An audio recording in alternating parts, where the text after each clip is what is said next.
రాముడు విశ్వామిత్రునితో కలిసి ప్రయాణం చేశాడు. ప్రయాణం మధ్యలో ఆయనకి ఎదురైన మొదటి ప్రమాదం తాటక అనే రాక్షసి.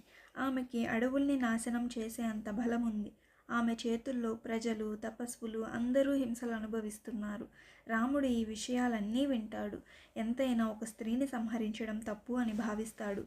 అప్పుడు విశ్వామిత్రుడు తాటక స్త్రీ రూపంలో ఉన్న రాక్షసి, ఆమె వినయంతో కరుణతో కాకుండా ఆమె అందరినీ చంపి వాళ్ళ రక్తంతో నా యజ్ఞాన్ని నాశనం చేయడానికి వచ్చింది.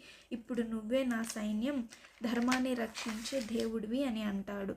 ఈ మాటలు విన్న రాముడు తన చేతికి ఆయుధం పట్టాడు. ఆమెతో ఒక ఘోరమైన యుద్ధం చేసి ఆమెని సంహరించాడు.